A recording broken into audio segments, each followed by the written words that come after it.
सभापती महोदय, हा मगाशी जे काळे साहेबांनी सांगितलं ना साहेब, आपण त्या अधिकाऱ्याला त्या गट विकास नाही नाही बरोबर आहे त्यांचा मुद्दा. मंत्री महोदय काही विनंती आहे मीटिंग घेत असेल आणि त्या कार्याचा गैरवापर करून आपल्यावर काही प्लीज जरा असेल तर त्या निवडून दिलेल्या लोकप्रतिनिधींना काय उपयोग आहे? सभागृहाचे नेते उभे आहेत. आपण जरा बसा खाली, त्यांनी ऐकले आपलं. अरे आपण बाबा, बसा जरा. चौकशी असं करून ते उभं त्याच्यावर राहिल्यानंतर कठोर आपलं- कारवाई करूया. सभापती महोदय,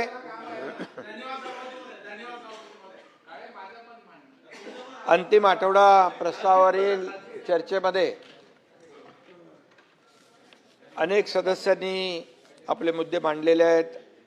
माननीय अंबादास दानवेजी आहेत, परिणय फुके, अरुण लाड, डॉक्टर नीलमताई गोरे, श्री प्रवीण दरेकरजी, सतेज बंटी पाटील, संजय खोडके, मनीषाताई कायंदे, उमाताई खापरे, ॲडव्होकेट अनिल परब, अरे कुठे गेले, चित्राताई वाघ, निरंजन डावखरे, अमित गोरके, राजीव पोद्दार, प्रसाद लाड, सदाभाऊ खोत, संजय भेंडे, प्रवीण पोटे, बच्चू कडू आणि इतर काही सदस्यांनी देखील आपले मुद्दे या ठिकाणी अंतिम आठवड्यामध्ये मांडलेले आहेत.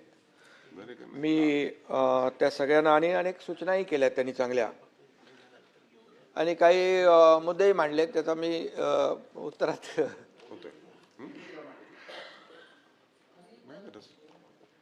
सर्व सन्माननीय सदस्यांचं सभापती महोदय मी आभार मानतो.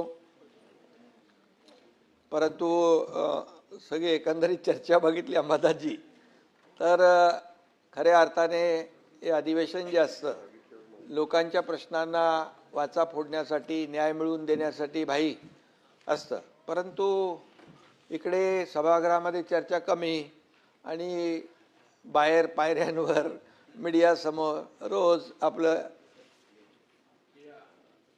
काय शिव्या शाप ते सुरू होतं. ठीक आहे, 4 वर्षापासून ते आम्ही ऐकतोय. परंतु विरोधक आता काय त्याच्यामध्ये मी तसं काय वाईट कोणाला बोलत नाही, माझा तो स्वभाव नाही आहे.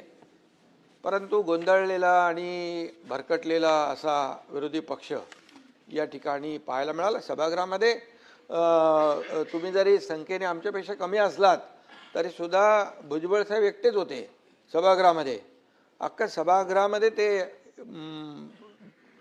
लोकांच्या प्रश्नावर आणि समस्या